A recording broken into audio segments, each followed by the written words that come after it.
Sorkarin rammi puiten ol samzoka sorkar thilpui mo shang an chhora an man changkai theina tura aduan common service center chu changkai takin manania darzo CSC and call 2 village level entrepreneur lelro zwalfa nai chuan CSC in service pa ngai apek baka khotlang mamona awangin mani indap chopin thil che shang akalpui baka computer le mobile chesiam thlengina kalbuya Mizoram Sorkarin banakai CM special package dong tura athan progress partner ni in Nathel district a CM package dong tu adon chan ang taka mangcha zinga thlan chua ania CM special package adon chu changkai takin CSC ti changklun na na mangani kami chula rozula fanai kan dar zo khwa cheng mek kan ya sangni le somni pali kum chowel khan kan khotang hian digitalize thila hianin thilti tu tam taka oma chu ati saktu tora chun silo awangin le mi puya changa ti ngai tam tak a oma wang khan engting nge hemi hi kan solve theyang te hi ka ngai tu ta darzo a hian CSC kan lo nei thina ma ro churem chan lo engamo ro kholna thil wang khan hindanga oma chuan kan nei ta lo renga ati dan te kan ngai tu engting nge lu tu te kan ngai tu a ati YouTube te kan ena ati chuan wa nei thak takin CSC a khan ka lu chowa chuti rual chuanin sokara tangin manru pakhat ma kan nei lo wang kan don lo awangin ki mani kan ngai tu vek anga ya computer pakhat le printer pakhat kan bul katana chuanin theyang angin kan ma kala chawa amaro chuti thelo tam tak kan ya current chiate current omlo ten laptop te kan nei lo printer lo chiati na dang man tu omlova chuti osam bo na tam tak kan to ka chuti lai chuanin Sorkara tangin bana kai tan puina khami mangkhanin Sorkarin minhan thlang chuak ve a chumi sungpa min pek chuan computer te tunakin computer ko pani kan ya laptop te po kan leya printer hi pathum kan ei boka chuarin chumi mang chuan ma kan han la chawa CSC kan ni tran tira ka thi teilo tam tak ka ti theilo tam tak kha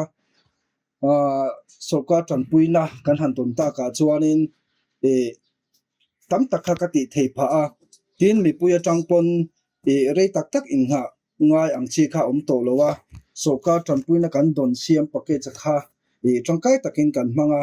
chuan chu kho kan khotlang ena tuna hin kan chor em a CSC ten chora chuan tu mai ba ka chuan tuna hianin Nathel district ka hianin Apex Bank BC hi pakhat tuna hian than chu ani a ta chuan darzo khuwa hi Apex BC omna turin an ron thlanga ta chuan ke ma CSC hi ron thlang le ta tuna hian hei mini ATM te po kan dong towa amaro chu kan la ran chi lawa hemi ran turi chuanin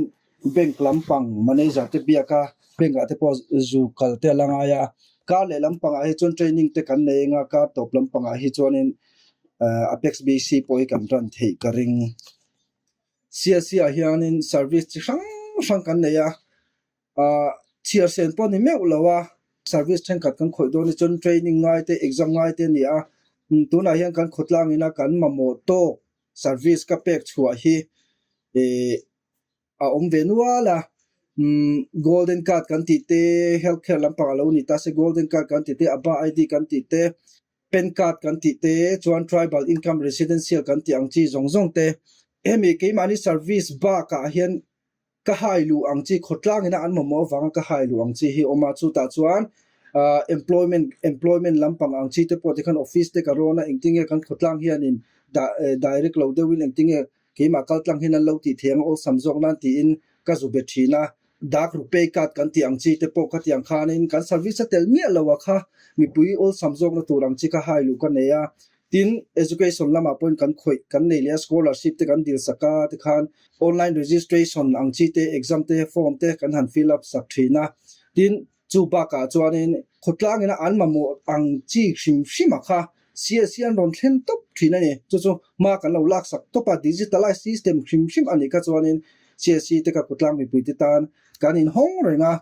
chuan ka soilo ba ka khanin service tam tak kan nei kan ti to kha digipay kan nei a chu CSC service apoi mo em ani a mi in ATM tel lovin aku jungpuya ron ni nem ringot khan a account na poisa kha arun la chuak theya tin a deposit thei boka khang te kha a thalu tuk ta ni chu I sarkar tan puina kan don ma khan mobile repairing hi kalau kalpui ve to mobile repairing ero hi chu sang ni som pasari tanga kalpui ve to khan ya sarkar tan puina kan don nuwa tang khan CSC le mobile repairing remote lo khan ti hian mobile accessories ang chi te ratiang chi kha kan khotlang a hina lo kan khochunga lo omia lawa katia ti hian phak ang tokin bulkan tana tuna hian in hei kan nei ve me ka tuna hian mobile accessories ba ka khanin computer ka hnui ang chi te puting computer chia te po khati khan kan he na lo kala the angin ka lo pui ve thina ni chu hei aya changpung zo ka do si siama ahmun ma te po som kariru dewa sarkarin tanpuna min pek chen khata kha do ti tang tunlan ka ta thowa sumi mang chon tuna hianin VC te son house an sa a huai so kalwa turatan an sa a zau thakop maya so son la pe chi alawa somi so an pe huna chuanin ka in son pein karinga chuta chuanin he apex BC kalau hoitel don pe chuanin operator pakhatilak bel nge ka nga ya chuan operator pakhat kalak bel anga he CSC hi ke ma mai ba ka mi pui in an chotang kai em chu ti rual chuan midang tan e zon na pung alo in hong le don boka tin karen athim hian hasana kan la to thowa